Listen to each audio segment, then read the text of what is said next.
ये आकाशवाणी रायपुर है। छत्तीसगढ़ी समाचार बुलेटिन के संग धर्मेंद्र दुबे के जय जोहार। रंग गुलाल के तिहार होली पर्व के आप जम्मो सुनैया मल्ला गाड़ा गाड़ा बधाई। आज के प्रमुख समाचार। केंद्र सरकार विश्व दृश्य श्रव्य और मनोरंजन शिखर सम्मेलन वेब्स के तहत क्रिएटर अर्थव्यवस्था पर $1 अरब के कोष के करे है घोषणा।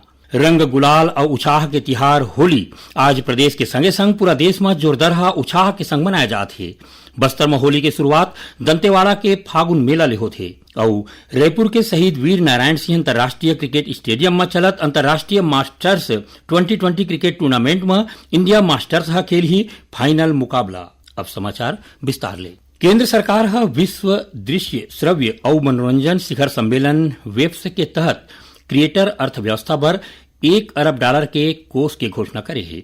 कल नई दिल्ली में वेब्स ऊपर एक उच्च स्तरीय सत्र ला संबोधित करत केंद्रीय सूचना और प्रसारण मंत्री अश्वनी वैष्णव कहिन कि 1 ले 4 मई तक मुंबई में होया एक कार्यक्रम क्रिएटर समुदाय मल्ला एक मंच दी। सूचना और प्रसारण मंत्रालय के इस सत्र के उद्देश्य वेब्स के पहली अंतर्राष्ट्रीय समुदाय ला शामिल करना रहीस। ए मौका में विदेश मंत्री सुब्रमण्यम जयशंकर कहिन कि वेब्स इंडिया और मनोरंजन उद्योग पर गोट बात सहयोग और नवाचार ला बढ़ावा दे बर एक बड़का मंच के रूप में काम करही। रंग गुलाल और उत्साह के तिहार होली आज प्रदेश के संगे संग पूरा देश में जोरदार उत्साह के संग मनाया जात है। जम्मू कोती लोगन मन रंग के मस्ती में डूबे हवे। जगह जगह नगाड़ा के थाप और फाग गीत सुघर ढंग ले सुनाई देवत है। गांव कौतरी के संगे संग शहर मन में घलो जम्मो जगह बिहनिया ले होली के टोली मन घूम घूम के एक दूसर ला रंग और गुलाल लगा के बधाई देवत हैं। आज बिहनिया लइका जवान और सियान मन चौक चौराहा में अवैया जवैया मनखे मन ऊपर पिचकारी और रंग गुलाल लगा के होली के आनंद में झूमत हैं। इति कतकोन सामाजिक संस्था मन पर्यावरण जागरूकता के चलत मनखे मन ला सूखा होली खेले के बात कहे हवे। संस्था के कार्यकर्ता और पदाधिकारी मन गुलाल लगा के एक दूसर ला होली के बधाई देवत हैं।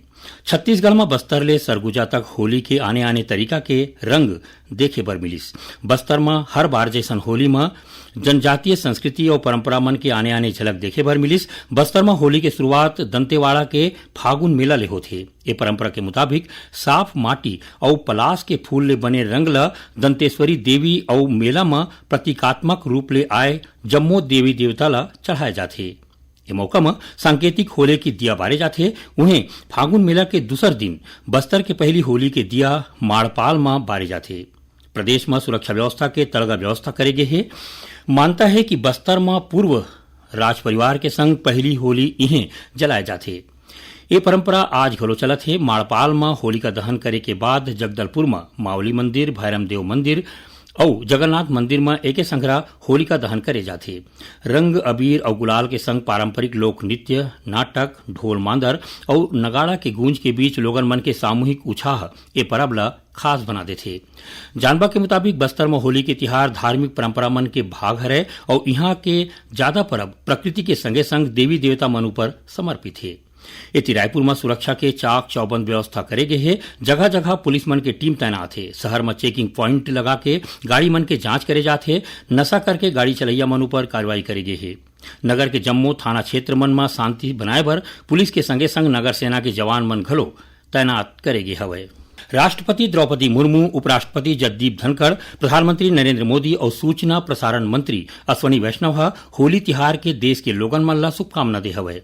तो उन्हें छत्तीसगढ़ के राज्यपाल रमेन डेका और मुख्यमंत्री विष्णुदेव साय प्रदेश के लोगन मन ला होली के बधाई और शुभकामना दे हवे।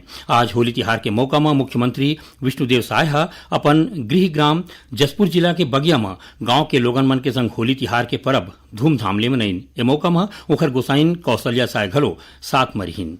भारत निर्वाचन आयोग चुनावी कामकाज ला नियम के मुताबिक करवाए बर आने आने पार्टी अध्यक्ष और बड़का नेता मन के संग गोट बात करे के बात कहे है। एखर बर आयोग जम्मू राष्ट्रीय और राज्य स्तरीय राजनीतिक दल मन ले 30 अप्रैल तक सुझाव मांगे है। राजनीतिक दल मन ला जारी एक चिट्ठी में आयोग यहू प्रस्ताव रखे है कि पार्टी अध्यक्ष और बड़का नेता मन के संग मिलके बेरा बेरा में बात करे जाही, जेखर ले चुनावी कामकाज बने ढंग ले हो सकी। छत्तीसगढ़ी समाचार बुलेटिन आप मन आकाशवाणी रायपुर ले सुनत हो। छत्तीसगढ़ के खबर ले है आपके वास्ता और खबर के विश्वसनीयता ले है हमार वास्ता। आकाशवाणी समाचार रायपुर के प्रादेशिक समाचार बुलेटिन के संगे संग हमार समसामयिक कार्यक्रम आप रेडियो के संग अपन मोबाइल में घलो सुन सकत हो।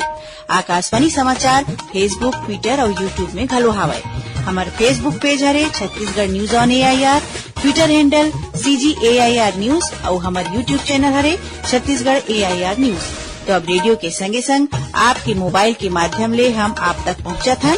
छत्तीसगढ़ के हर खबर पर सुनत रहो आकाशवाणी समाचार।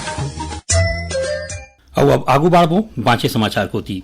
प्रसार भारती प्रसारण और प्रसार बर साझा दृश्य श्रव्य PB शब्द के सेवा यही महीना 1 बछर बर पूरा हो गया है। ये सेवा ला 1 साल बर और बढ़ा दे गए है। प्रसार भारती ह कहिन है कि शब्द के निःशुल्क उपयोग मार्च 2026 तक जारी रही। एखर ले मीडिया संगठन विशेष रूप ले छोटे संगठन मन ला फायदा मिलही। सूचना और प्रसारण मंत्रालय है कहिन है कि शब्द के तीर 1500 ले ज्यादा रिपोर्टर, संवाददाता और स्ट्रिंगर्स के तगड़ा नेटवर्क हवे। एखर ले बने ढंग ले कवरेज करे बर 24 घंटा काम करैया 60 जिन समर्पित संपादन डेस्क के मदद मिलत है। मंत्रालय है कहिन कि पूरा देश के समाचार पोर्टल शब्द के माध्यम ले दूरदर्शन और आकाशवाणी के विश्वसनीय भंडार के प्रयोग कर सकी।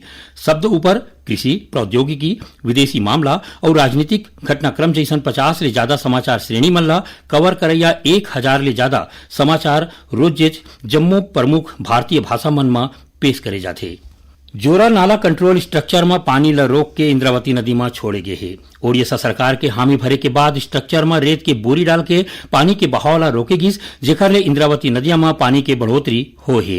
ए बारे में जल संसाधन मंत्री केदार कश्यप ह केंद्रीय जल शक्ति मंत्री CR पाटिल ले इंद्रावती नदिया के जल संकट के समाधान के बारे में गोट बात करीन। एखर ऊपर केंद्रीय मंत्री है छत्तीसगढ़ और ओडिशा के मुख्यमंत्री मन ला समस्या के निपटारा बर किहिन। एकरे सेती इंद्रावती नदिया में ज्यादा पानी आए बर शुरू हो गए है। एखर अलावा इंद्रावती नदिया के अप स्ट्रीम और डाउन स्ट्रीम में जमे रेत ला हटाए के काम शुरू हो गए है, जौन अप्रैल के पहली हफ्ता तक पूरा हो जाही। कोंडागांव जिला में साइबर ठगी के मामला में 3 जिन आरोपी मन ला गिरफ्तार करे गए हैं। पुलिस ले मिले जानबा के मुताबिक सोना दुकान के संचालक अपन बैंक खाता ला साइबर ठगी करैया मन ला किराया में दे रहीस। एक खाता में ठगी के करीबन 99 लाख रुपया एतीवती होए रही से शिकायत मिले के ऊपर पुलिस 3 जिन आरोपी मन ला गिरफ्तार करके न्यायिक रिमांड में जेल भेज दे है। अंतर्राष्ट्रीय मास्टर्स लीग क्रिकेट 2020 टूर्नामेंट के तहत रायपुर के शहीद वीर नारायण सिंह अंतर्राष्ट्रीय क्रिकेट स्टेडियम में काली खेले गए सेमीफाइनल मुकाबला में इंडिया मास्टर्स ऑस्ट्रेलिया मास्टर्स ला 94 रन ले हरा के फाइनल में पहुंच गए है। इंडिया मास्टर्स पहली बल्लेबाजी करत 20 ओवर में 7 विकेट के नुकसान में 220 रन बनाइन। जवाब में ऑस्ट्रेलिया की टीम 126 रन बना पाईस। भारत को तिले सचिन तेंदुलकर के 42 रन तो युवराज सिंह अपन अर्धशतकी पारी खेल के जीत दिवाइन। वहीं दूसरा सेमीफाइनल में आज श्रीलंका मास्टर्स के सामना वेस्टइंडीज मास्टर्स ले होही। ये मैच संध्या 7:30 बजे शुरू होही। केंद्रीय माध्यमिक शिक्षा बोर्ड CBSE हकीन है कि काली शनिचर के होइया कक्षा 12वीं के परीक्षा देश के आने आने जगह मन में होली के सेती तय बेरा में ही राखे जाही। बोर्ड एक टिन बयान में कहिन है कि हिंदी कोर और हिंदी वैकल्पिक विषय पर कक्षा 12वीं के परीक्षा निर्धारित तिथि में ही होही। जौन विद्यार्थी काली 15 मार्च के परीक्षा में शामिल नहीं हो पाए है ओला राष्ट्रीय या अंतर्राष्ट्रीय स्तर के खेल आयोजन में भाग लेवैया छात्र मन भर राखे गए विशेष परीक्षा में शामिल होए के मौका दे जाही। आखिर में प्रमुख समाचार एक घाव फेर। केंद्र सरकार विश्व दृश्य श्रव्य और मनोरंजन शिखर सम्मेलन वेब्स के तहत क्रिएटर अर्थव्यवस्था पर $1 अरब के कोष के करे है घोषणा।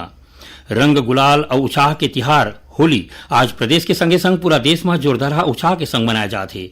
बस्तर में होली की शुरुआत दंतेवाड़ा के फागुन मेला ले होते और रायपुर के शहीद वीर नारायण सिंह क्रिकेट स्टेडियम में चलत अंतर्राष्ट्रीय मास्टर्स 2020 क्रिकेट टूर्नामेंट में इंडिया मास्टर्स खेल ही फाइनल मुकाबला। एक संग छत्तीसगढ़ी समाचार बुलेटिन यहीं सिरावत है। जय जोहार।